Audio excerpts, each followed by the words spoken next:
அது மக்களுக்கு எதிராக செய்யற செயல் அவங்களுக்கு தெரியாம போச்சு. இந்த விஜயும் மக்களும் வேறு வேறு இல்லை. இந்த விஜயும் மக்களும் ரத்தமும் சதையும் மாறி, உடலும் உயிரும் மாறி, ஒன்னிலிருந்து ஒண்ண பிரிக்கவே முடியாது. எஸ், சென்சிட்டிவான சென்டிமெண்ட், அது சென்சிட்டிவான சென்டிமெண்ட்.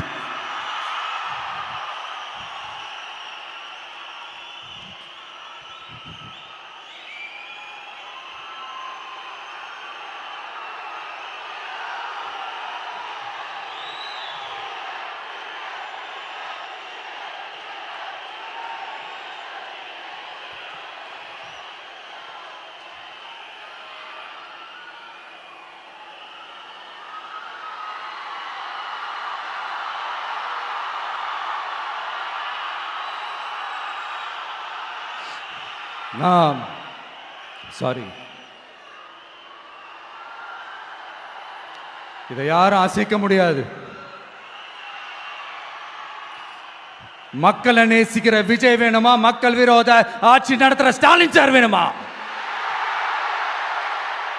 இந்த விஜய் நம்புறீங்களா? ஸ்டாலின் சார் நம்புறீங்களா? Proof, this is the proof.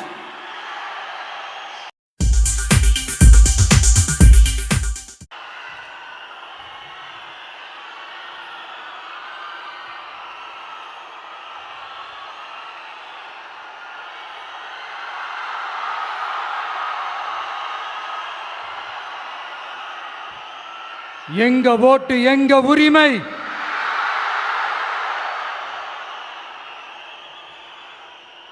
எங்களை யாரும் விலைக்கு வாங்க முடியாது.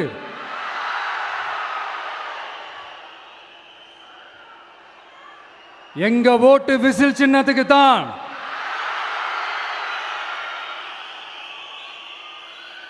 யாரையும் நம்பி ஏமாற மாட்டோம்.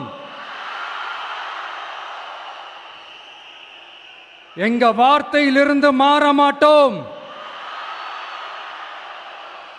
இது நிஜம். தேங்க்யூ.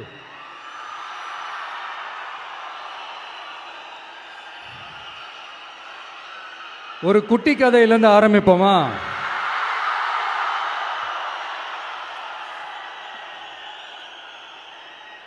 ஒரு பெரிய ஊரு, ஒரு 4 ரோடு ஜாயிண்ட் ஆகிற மாதிரி ஒரு ஜங்ஷன், ஒரு பிஸியான ஏரியா, ஆள் நடமாட்டம் அதிகமாக இருக்கக்கூடிய ஒரு ஏரியா. அங்கே சென்டரில் ஒரு முரட்டு ஜல்லிக்கட்டு காலை ஒன்று நின்றுட்டுருக்குது. காலில் மண்ணை வீசிக்கிட்டு சீறிக்கிட்டு அப்படியே நின்றுட்டுருக்குது. யாருமே பக்கத்தில் போக முடியல. அந்த இடம் ஒரு கேஷுவலாக மாறணும் அப்படின்னா அந்த காளையை அடக்கி அமைதி ஆக்கினா தான் மறுபடியும் ஒரு பேக் டு நார்மல் சுச்சுவேஷனுக்கு அந்த இடம் மாறும். அந்த ஊரில் இருக்கிற ஒரு சில பேருக்கு மட்டும்தான் அந்த காளை அடங்கும். அவங்க யாருமே அங்கே இல்லை.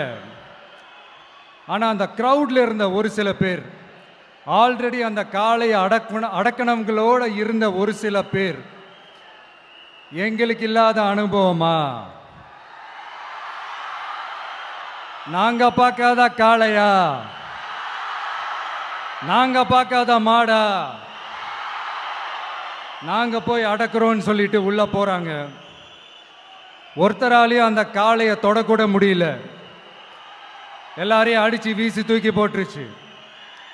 இப்போ என்னடா பண்றது அப்படின்னு பார்க்கும்போது அந்த கூட்டத்தை விலக்கிட்டு ஒரு சின்ன பையன் ஒரு என்ட்ரி ஒன்று கொடுக்குறான். உங்களுக்கு தான் தெரியும்ல, டேய் எங்களாலே முடியல, நீ எல்லாம் என்னத்தை போய் கிழிக்க போற? எங்களுக்கு அவ்வளோ அனுபவம் இருக்குது, நாங்களே அடிபட்டு ஓரமாக படுத்து கிடக்கிறோம். இவன் விளையாட்டுத்தனமா ஏதோ பண்ணிட்டு கிடக்கிறான், பாவம் அந்த காளைகிட்ட போய் அடிபட்டு சாவ போறான். பச்சா பையன், அந்த பையன், இந்த பையன், அண்டர் எஸ்டிமேட் பண்றது, ஏளனமா பேசுறது, இப்படி ஒரு பக்கம். இன்னொரு பக்கம் பரிதாபப்பட்டு, ஐயோ பாவமே, இப்படி தனியா போய் மாட்டிக்கிட்டானே அந்த காளைகிட்ட, என்ன பண்ண போறானோ அப்படின்ட்டு ஒரு பக்கம் பரிதாபப்பட்டு பேசுறாங்க. அந்த சின்ன பையன் எதுவுமே காதலையே போட்டுக்காம 2 பாக்கெட்லையும் கையை விட்டுக்கிட்டு ஸ்டைலா கெத்தா தில்லா அப்படியே உள்ள போறான். ஒரு ஸ்டெப் எடுத்து வைக்கிறான், அந்த கால் அப்படியே சீறிக்கிட்டே நின்றுட்டு இருக்குது. இன்னொரு ஸ்டெப் எடுத்து வைக்கிறான், கால் அப்படியே சீறிக்கிட்டே முன்னாடி வருது. மக்கள் எல்லாரும் பதட்டத்தோடு அப்படியே பார்த்துட்டு இருக்கிறாங்க. இன்னொரு ஸ்டெப் எடுத்து வைக்கிறான், கால் அப்படியே முட்டை வரும்போது பாக்கெட்டுக்குள்ள மறைச்சி வச்சிருந்த 2 புல்லுக்கட்டு அதை அந்த காலை கிட்ட காட்டுறான். காலை அப்படியே சடனா வந்து நின்று அது மூடெல்லாம் மாறி அந்த புல்லுக்கட்டை சாப்பிட ஆரம்பிச்சிருச்சு. அந்த சின்ன பையனும் அந்த காலை அப்படியே தடவிக்கிட்டே வரான். காளையும் பக்கத்தில் ஒரு குழந்தை மாதிரி நடந்து வந்துக்கிட்டு வருது. பக்கத்தில் இருந்த ஒரு வயல்வெளியில் அந்த காளையை மேய விட்டுட்டு வரான். மக்கள் எல்லாரும் அந்த பையனை ஆச்சரியமாக பார்க்குறாங்க. அந்த அடிபட்டு கிடந்த அந்த அனுபவசாலிங்க தலையை தொங்க போட்டு நின்றுட்டு இருக்கிறாங்க. ஏன்னா பேசின பேச்சு அப்படி. வாய் இருக்குன்றதுக்காக நக்கலுமா நையாண்டியுமா நச நச நச நசன் ஒரே பேச்சு. என்ன பண்றது, தலையை குனிஞ்சு அப்படியே நின்றுட்டு இருக்கிறாங்க. அங்க ஒரு பெரியவர் வர்றார். வந்து அந்த பையன்கிட்ட கேட்கிறாரு, எப்படிப்பா இப்படி ஒரு முரட்டு காலை சீறிட்டு நின்றுட்டு இருந்தது, எப்படி அந்த காளையை அடக்கின அப்படின்னு கேட்டதுக்கு அந்த பையன் சொல்றான், ஐயா எனக்கு அந்த காளையை பார்த்தா கோபமாக இருந்த மாதிரிலாம் எனக்கு தெரியல, அந்த காலை பசியோடு இருந்த மாதிரி இருந்தது. அதனால தான் அந்த புல்லுக்கட்டை காமிச்சவொடனே ஓகே நமக்கு தேவையானது கிடச்சிருச்சு அப்படின்னோடனே அந்த புல்லுக்கட்டை சாப்பிட்டுட்டு நம்மளோட அப்படியே ஜாலியாக வாக்கிங் வந்துருச்சு அப்படின்னு சொன்னான். இதை கேட்ட அந்த பெரியவர் சொன்னாரா, இந்த சின்னவங்க பெரியவங்க அனுபவம் இருக்கிறவங்க அனுபவம் இல்லாதவங்க இதெல்லாம் விஷயமே கிடையாது. யாரா இருந்தாலும் அந்த சூழலுக்கு ஏற்ற மாதிரி அந்த சிச்சுவேஷனுக்கு தகுந்த மாதிரி என்ன பண்ணி அந்த ப்ராப்ளமை சால்வ் பண்றான், ஏது பண்ணி அந்த ப்ராப்ளமை சால்வ் பண்றான், அதுதான் விஷயமே, அதுதான் மேட்ரு. ஸோ நீ சூப்பர்ப்பா, என்ன ப்ராப்ளம் வந்தாலும் நீ சால்வ் பண்ணிடுவ அப்படின்னு முதுகில் தட்டி கொடுத்துட்டு அந்த பெரியவர் போறார். இப்போ அந்த கதையில் அந்த முரட்டு ஜல்லிக்கட்டு காலை தான் நம்ம தமிழ்நாட்டு அரசியல் களம். அந்த பெரியவர் தான் நம்ம தமிழக மக்கள். அந்த பாக்கெட்டுக்குள்ள ஸ்டைலா தில்லா கெத்தா ஒருத்தன் உள்ள வந்தான் பாருங்க, அவன்தான்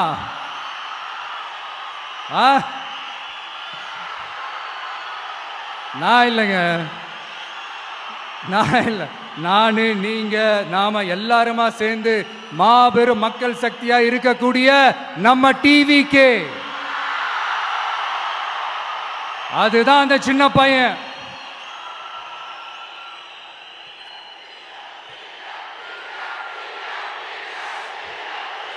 தேங்க்யூ தேங்க்யூ தேங்க்யூ.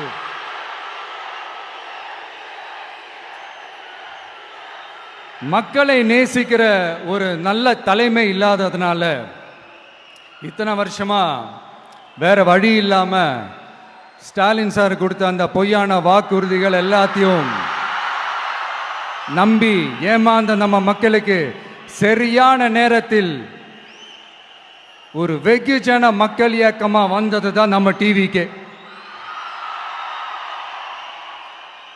அந்த முரட்டு ஜல்லிக்கட்டு கால கதை ஏன் சொன்னோம், எதுக்கு சொன்னோம், யார் யாருக்கெல்லாம் சொன்னோங்கிறது புரிய வேண்டியவங்களுக்கு புரியும்னு நினைக்கிறேன்.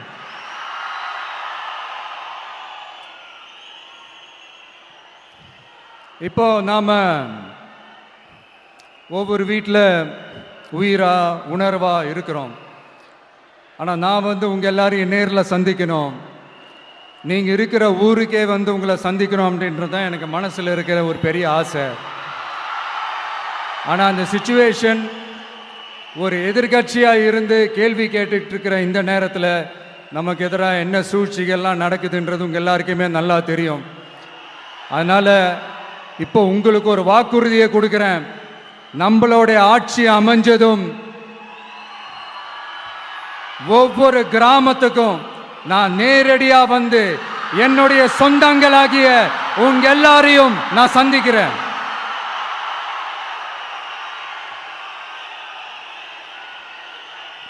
கொஞ்ச நாளைக்கு முன்னாடி நம்ம ஸ்டாலின் சார் ஒரு உருட்டு ஒன்று உருட்டினாரு, நீங்க கேள்விப்பட்டிருப்பீங்க. இப்போ வரப்போற எலெக்ஷன் எதுக்கான எலெக்ஷன்? நம்ம சட்டமன்ற தமிழ்நாடு சட்டசபைக்கான ஒரு தேர்தல் இல்லையா? இதே தமிழ்நாட்டுக்கும் டெல்லிக்குமான ஒரு எலெக்ஷன் அப்படின்னு சொல்றாங்க. இன்னும் கொஞ்சம் மேலே போய் தமிழ்நாட்டுக்கும் என்டிஏவுக்குமான ஒரு எலெக்ஷன் அப்படின்னு சொல்றாங்க.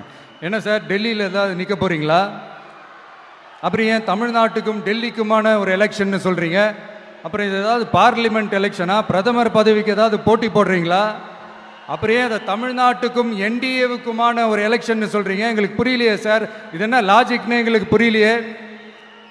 எந்த எலெக்ஷனை எப்படி டீல் பண்ணணும், எப்படி ஹேண்டில் பண்ணணுன்றது நம்ம தமிழ்நாட்டு மக்களுக்கு தெளிவாக தெரியும்.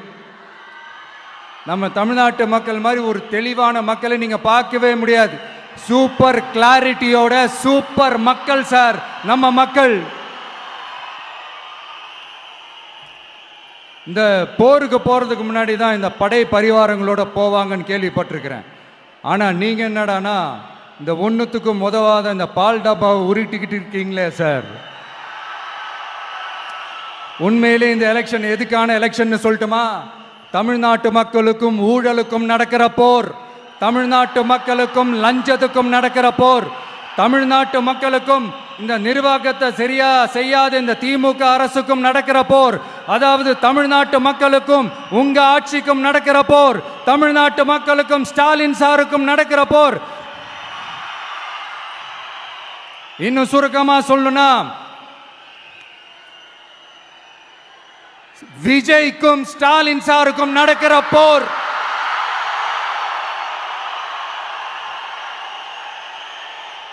இதுக்கு நடுவுல இந்த என்டிஏ டெல்லி இதெல்லாம் என்ன லாஜிக்னே புரிய மாட்டேங்குது சார்.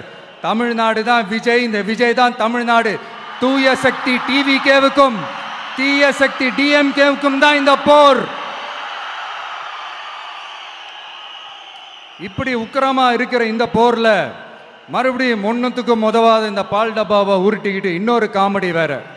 அது என்னடானா, அவரோட ஆட்சியில தான் தமிழ்நாடு சூப்பர் ஸ்டார் மாநிலமா இருக்குதான். கரெக்ட், தமிழ்நாடு சூப்பர் ஸ்டார் மாநிலம் தான். காமராஜர் அவர்கள் டைம்ல, அண்ணா அவர்கள் டைம்ல, எம்ஜிஆர் அவர்களோட ஆட்சியில.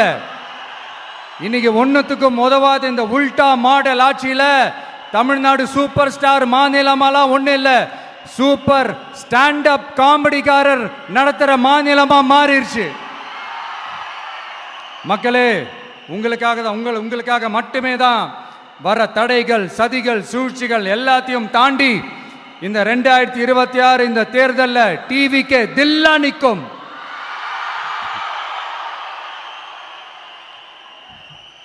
இதுவரைக்கும் நடந்த எலெக்ஷன் வேற, இப்ப நடக்க போற எலெக்ஷன் வேற. ஒவ்வொரு 5 இயர்ஸுக்கும் நடக்கிற எலெக்ஷன் மாதிரி இதை நினைச்சிடாதீங்க. 50 வருஷத்துக்கு ஒரு வாட்டி நடக்க போற ஒரு எலெக்ஷன் மாதிரி இது. அதிசய எலெக்ஷன். ஒரு எலெக்ஷன்ல அவங்களோட எதிரிகளை தான் எதிர்ப்பாங்க, அப்படிதான் எதிர்ப்பாங்க, அதுதான் யதார்த்தமும் கூட. ஆனா இந்த எலெக்ஷன்ல தான் ஒட்டுமொத்தமா எல்லாருமா சேர்ந்து ஒருத்தனை எதிர்க்கிறாங்க. ஒட்டுமொத்தமா எல்லாருமா சேர்ந்து இந்த விஜயை எதிர்க்கிறாங்க. ஏன்னா இந்த விஜய் ஊழலை எதிர்க்கிறான், லஞ்சத்தை எதிர்க்கிறான், மக்களோட மக்களா நிக்கிறான். அந்த மக்கள் அவன் கூட நிக்கிறாங்க. அந்த காண்டு எப்படி? அந்த காண்டு தான் ஒட்டுமொத்தமா எல்லாருமா சேர்ந்து ஒருத்தனை எதிர்க்க காரணம். நீங்க எப்படி வேணா எதிர்த்துக்காங்க, ஆனா போட்டி 2 பேருக்கு நடுவில் உள்ளதான் ஒண்ணு.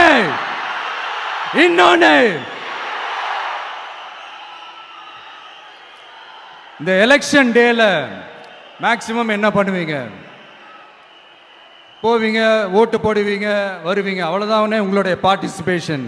ஆனா இந்த எலெக்ஷன்ல நீங்க பங்கெடுத்துக்க போறீங்க. எஸ், உங்க வீட்டில் இருக்கிற ஒரு விஜய் தான், உங்க வீட்டில் இருக்கிற ஒரு விஜய் தான் வேட்பாளரா நிக்க போறாங்க. உங்க வீட்டில் நிக்கிற ஒரு வேட்பாளர்னா அப்போ உங்க வீட்டில் இருக்கிற மற்றவங்க எல்லாருமே வாக்காளர்கள் தானே. உங்க அம்மா, உங்க அப்பா, உங்க அண்ணன், உங்க தம்பி, உங்க சொந்தம் டிவிக்கே வேட்பாளர் அப்படின்னா அப்போ உங்க ஓட்டு விசில் சின்னத்துக்கு தான் எல்லாருக்குமே தெரியும். ஏன் நம்மளோட எதிரிங்களுக்கு கூட அது நல்லாவே தெரியும். அதனால தான் நமக்கு எதிராக அவ்வளவு அவதூறு பரப்புறாங்க. என்னென்ன அவதூறு பரப்புறாங்கன்றது உங்களுக்கே நல்லா தெரியும். ஆனா அவங்களுக்கு தெரியாது, என் மேல அவதூறு பரப்புனா அது மக்கள் மேல அவதூறு பரப்புற மாதிரின்னு. எனக்கு அரசியல் தெரியலன்னு சொன்னா அது மக்களுக்கு அரசியல் தெரியலன்னு சொல்ற மாதிரின்னு. என்ன அசிங்கமா பேசினா அது மக்கள் அசிங்கமா பேசுற மாதிரின்னு. எனக்கு எதிராக செய்யற ஒவ்வொரு செயலும் அது மக்களுக்கு எதிராக செய்யற செயல் அவங்களுக்கு தெரியாம போச்சு. இந்த விஜயும் மக்களும் வேறு வேறு இல்லை. இந்த விஜயும் மக்களும் ரத்தமும் சதையும் மாறி, உடலும் உயிரும் மாறி, ஒன்னிலிருந்து ஒண்ண பிரிக்கவே முடியாது. எஸ், சென்சிட்டிவான சென்டிமெண்ட், அது சென்சிட்டிவான சென்டிமெண்ட்.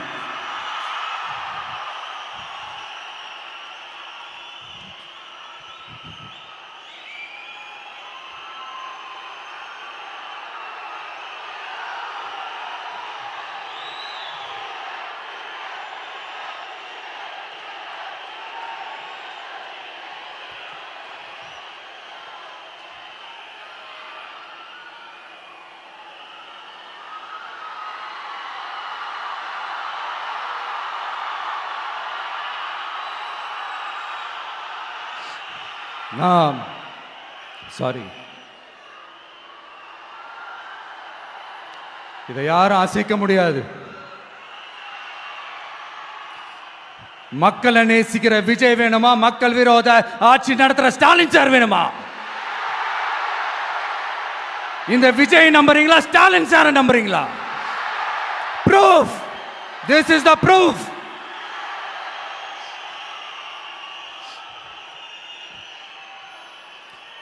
இந்த தீய சக்தி, ஊழல் சக்தி, இதெல்லாம் ஏன் சொல்கிறோம், எதுக்கு சொல்கிறோம், யாரை சொல்கிறோன்றதெல்லாம் மக்களுக்கு தெளிவாக தெரியும். அதே மாதிரி டிவிகேவுக்கு போட்டி டிஎம்கே தான்றதும் மக்களுக்கு தெளிவாக தெரியும். அப்படி இருக்கும்போது நாம் ஏதாவது பேசினா வாண்டடாக சில பேர் வந்து வண்டியில் ஏறி உட்காந்துக்கிறாங்க. ஆமாம், வாண்டடாக சில பேர் வண்டியில் ஏறி உட்காந்துக்கிட்டு குரல் கொடுக்குறாங்க. சீரியஸாக ஒரு போட்டி நடந்துக்கிட்டு இருக்கும் போது இங்கே காமெடிக்கெல்லாம் இடம் இல்லை பாஸ். இதெல்லாம் மக்களுக்கு தெளிவாக தெரியும். இந்த நேரத்தில் ஒரு சீரியஸ் கேள்வியை இன்னைக்கு இருக்கிற மிகப்பெரிய அரசியல்வாதிங்க கிட்ட கேட்கணும்னு நான் நினைக்கிறேன். நீங்கள் அரசியலுக்கு வர்றதுக்கு முன்னாடி உங்ககிட்ட இருந்த சொத்து எவ்வளோ? அரசியலுக்கு வந்ததுக்கு அப்புறம் இன்னைக்கு உங்ககிட்ட இருக்கிற சொத்து எவ்வளோ? அதை ஓப்பனா டிக்ளேர் பண்ண முடியுமா? அப்படி வந்த காசெல்லாம் என்னென்ன தொழில் செஞ்சு வந்துச்சு, என்ன வேலை செஞ்சு வந்துச்சு, உண்மையிலே நீங்க உழைச்சி சம்பாதிச்ச காசா, இல்ல ஆட்சி அதிகாரத்துக்கு வந்ததுக்கு அப்புறம் ஆட்டைய போட்ட காசா? இதெல்லாம் ஓப்பனா டிக்ளேர் பண்ண முடியுமா? இதெல்லாம் நம்ம கேட்டா எல்லா ஊழல்வாதிகளும் ஒன்னா சேர்ந்து நம்ம மேல சேத்தவாரி வீசுவாங்க. அதை பத்தியெல்லாம் நமக்கு கவலை இல்லை. ஏன்னா நாம யாருன்னு மக்களுக்கு நல்லாவே தெரியும். எனக்கு ஒரு புது ஃப்ரெண்டு, புது நண்பர் ஒருத்தர் கிடைச்சிருக்காரு. யார் தெரியுமா? தெரியாதா? முதல்வர் அவர்கள் தான். இப்போ ஒரு நிருபர் ஒருத்தர் கேட்ட கேள்விக்கு எனக்கு எதிரிகள்லாம் யாரும் இல்லை, அவங்க எல்லாருமே எனக்கு நண்பர்கள் தான் அப்படின்னு சொன்னாங்களே. அப்படி நாங்கெல்லாம் உங்களுக்கு நண்பர்கள்னா அப்புறம் ஏன் சார் கரூர் விஷயத்துல ஏன் மேல பழி தூக்கி போட்டீங்க?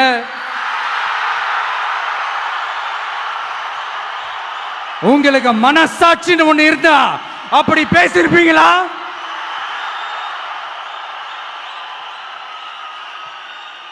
அப்படி நாங்களாம் உங்களுக்கு நண்பர்கள்னா ஒரு ஈவெண்ட், ஒரு ஃபங்க்ஷன் நடத்துறதுக்கு ஒரு இடமோ ஒரு பர்மிஷனோ ஏன் கொடுக்க மாட்டேன்றீங்க? எல்லாத்தையும் நீங்களே பண்ணிட்டு போற போக்கில் அப்படியே பொய்களா அடிச்சு விட்டுக்கிட்டு இருக்கீங்க. உங்களோட உண்மையான நண்பர்கள் யாருன்னு சொல்லட்டுமா? லஞ்சம், ஊழல், அரசியல் ஆதாயம், இதெல்லாம் தான் உங்களோட உண்மையான நண்பர்கள். பர்சனலா நீங்க எப்படி வேணா இருந்துக்கங்க சார், நமக்கு அதை பத்தி கவலை இல்லை, நமக்கு அது அவசியமும் இல்லை. ஆனா உங்க ஆட்சி தான் தப்பான ஆட்சி, தமிழ்நாட்டுக்கு தேவையில்லாத ஆட்சி. கொஞ்ச நாளைக்கு முன்னாடி கற்பனையா ஒரு விஷயம் ஒன்று சொன்னேன். இந்த முதல்வர் கூட விசில் சின்னத்துக்கு தான் வாக்களிப்பார் அப்படின்ட்டு கற்பனையாக ஒன்று சொன்னேன். ஆனால் இன்னைக்கு நிஜமாவே நமக்கு ஆதரவாக ஒரு கோஷத்தை எழுப்பியிருக்கிறாங்க. அது என்ன தெரியுமா? எங்க வாக்கு சாவடி வெற்றி வாக்கு சாவடியா. அதுக்கு அர்த்தம் என்ன தெரியுமா? எங்க வாக்கு சாவடி விஜய் வாக்கு சாவடின்னு அர்த்தம்.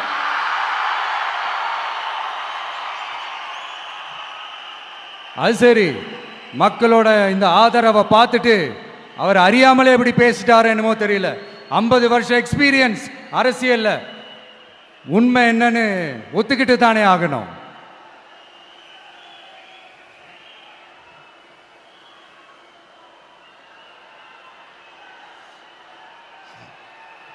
ஜனநாயகம்ங்கிறது பெரும்பான்மை ஆட்சி அதிகாரம் சார்ந்தது மட்டும் இல்லை, சிறுபான்மை மக்களின் உரிமைகள் உணர்வுகளும் புனிதம்னு நினைச்சு அதையெல்லாம் காப்பதற்கு பெயர் தான் ஜனநாயகம்னு 1963 அறிஞர் அண்ணா பார்லிமெண்ட்ல பேசினதை நாம இங்க சொல்றது ரொம்ப பொருத்தமா இருக்கும். அறிஞர் அண்ணா சொன்னது தான் டிவிகேவோட நிலைப்பாடும். இந்த ஸ்டாண்ட்ல நாம 100% உறுதியா இருப்போம். யாருக்காகவும் எதுக்காகவும் இதுல சமரசமே கிடையாது. மதச்சார்பற்ற சமூக நீதி தன்மை தான் நம்ம அடிப்படை கொள்கைகள் ஒன்று. அதில் எந்த மாற்றமும் எப்பவும் கிடையாது.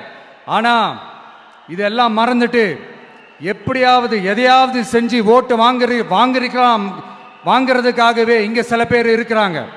அவங்கள மாதிரி நமக்கு அப்படி சில பிரச்சனைகள்ல எரியற நெருப்புல எண்ணெயை ஊத்துற எண்ணமே இல்லை.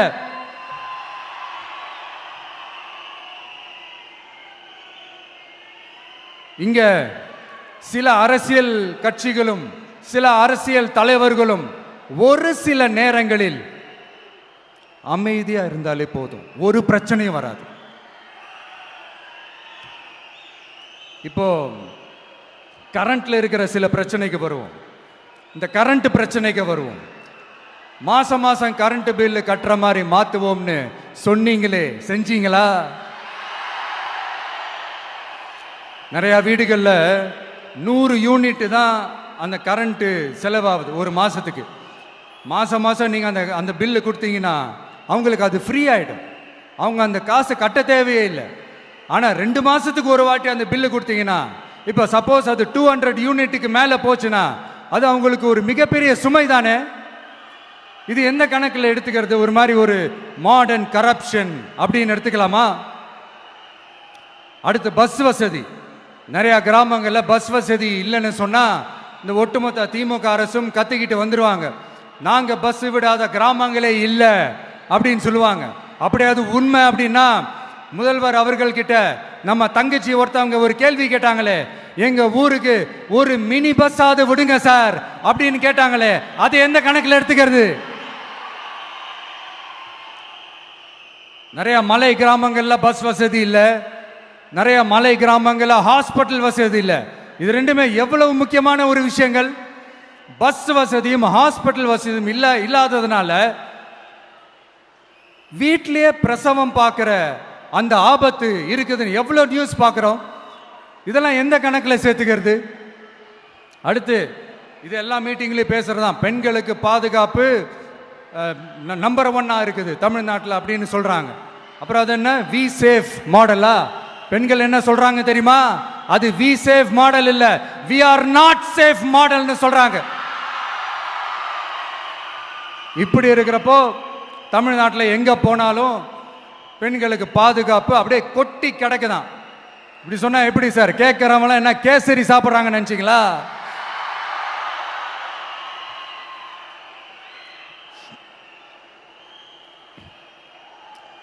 அடுத்து இந்த சட்டம் ஒழுங்கு, அது காணாம போய் ரொம்ப நாள் ஆச்சு. இவன் வேற, இந்த விஜய் வேற, எங்க போனாலும் இந்த மக்கள் கிட்ட இந்த சட்டம் ஒழுங்கை பத்தி பேசி ஞாபகப்படுத்திக்கிட்டே இருக்கான்னு முதல்வர் அவர்கள் அவங்க கூட இருக்கிறவங்க கிட்டலாம் சங்கடப்பட்டாராம். நாம் என்ன பண்றது?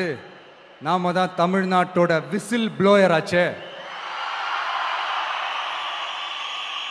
நாம் எப்படி சைலண்டா இருக்க முடியும்? நாமளும் கேள்வியா கேட்குறோம், ஆனால் பதிலெலாம் வந்த மாதிரியே தெரியல. இருந்தால் தானே வர்றதுக்கு, வச்சுக்கிட்டா வஞ்சனை பண்ணுறாரு. 5 வருஷமா பதிலே சொல்லாமல் அப்படியே கடந்து வந்துட்டாரு. ஆனால் இனிமே அப்படிலாம் இருக்க முடியாது, பதில் சொல்லி ஆகணும். மக்களே, இந்த தீய சக்தி, இந்த அட்ராசிட்டியை ஒரு எண்டு கார்டு போடணும் அப்படின்னா அவங்கள சுவிட்ச் ஆஃப் பண்ணுறது தான் ஒரே சொல்யூஷன். அதுக்கான ரிமோட்டு தான் வரப்போகிற எலெக்ஷன். அந்த ரிமோட்ல நீங்க அழுத்த வேண்டியது ஒரே ஒரு ஆப்ஷன், அதுதான் நம்ம விசில் சின்னத்தோட பட்டன். இத 4 விஷயத்தை நீங்க செஞ்சாலே போதும். ஒவ்வொரு இவிஎம் மெஷின்லயும் விசில் சின்னத்துக்கு நேரா இருக்கிற அந்த பட்டனை பச்சக்கு பச்சக்கு பச்சக்குன்னு ஒரு அழுத்துங்க. எப்படி? அவ்வளவுதான். நாம காஞ்சிபுரத்தில் பேசும்போது நம்மளுடைய விஷன் என்னன்னு சொன்னோம். இப்போ அதனுடைய கண்டினியூஷனா சில விஷயங்கள் இங்கே நான் சொல்லணும்னு ஆசைப்படுறேன். இப்பவும் சொல்றேன், உறுதியா சொல்றேன், சத்தியமா சொல்றேன். பெண்கள், பெண் குழந்தைகள், ஆண் குழந்தைகள் பாதுகாப்பு நம்ம ஆட்சியில் நம்பர் 1 இருக்கும். சட்டம் ஒழுங்கு ரொம்ப ரொம்ப ஸ்ட்ரிக்டா இருக்கும். அரசு பள்ளிக்கூடங்களும் கல்லூரிகளும் முதல் தரமா இருக்கும். போட்டி தேர்வுகளுக்குன்னு லட்சங்களை கொட்டி தனி கோச்சிங் சென்டர் போய் படிக்க அவசியமே இருக்காது.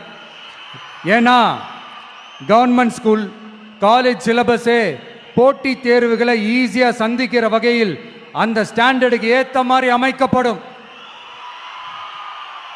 உயர்நிலை பள்ளி பாடத்திட்டங்களிலேயே அடிப்படை அரசியல் சாசன சட்டம் சேர்க்கப்படும்.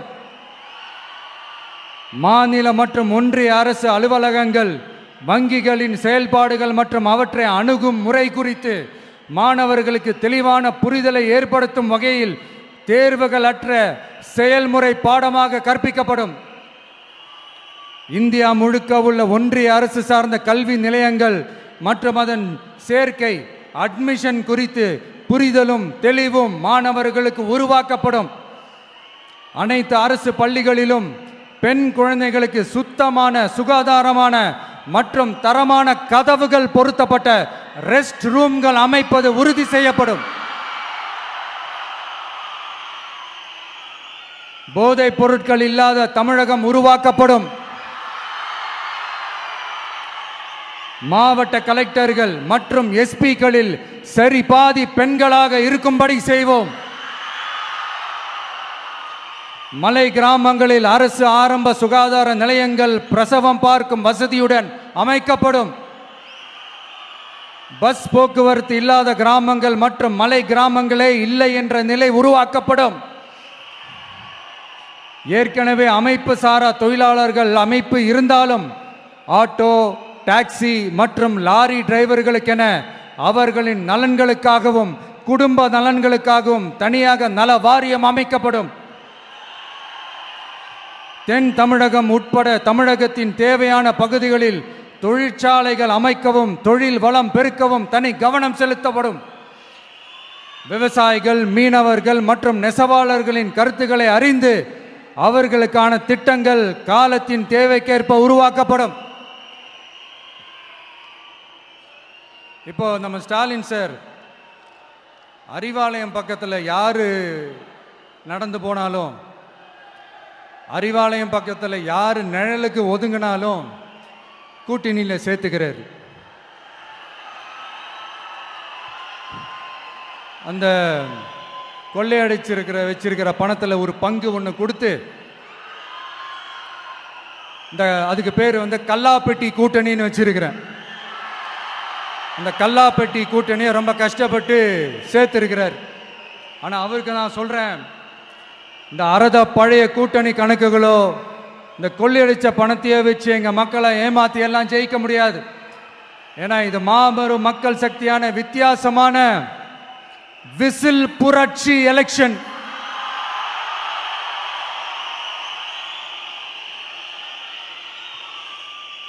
உங்களோட நான் இருக்கேன், நம்மளோட நம்ம மக்கள் இருக்கிறாங்க. இதுக்கு மேல என்ன வேணும்? கான்பிடென்ட்டா இருங்க, நல்லதே நடக்கும், வெற்றி நிச்சயம். மீண்டும் சந்திக்கும் வரை நன்றி, வணக்கம். என் நண்பர்களே, ஒரு சின்ன ரிக்வெஸ்ட். நான் திருப்பி இங்கிருந்து நான் 4 hours சென்னைக்கு போகணும். தயவு செஞ்சு யாரும் என் வண்டிக்கு பின்னாடியோ என் வண்டி சைட்லேயோ பைக்கில் வராதிங்க. உங்களை நான் கெஞ்சி கேட்டுக்கிறேன். தேங்க்யூ.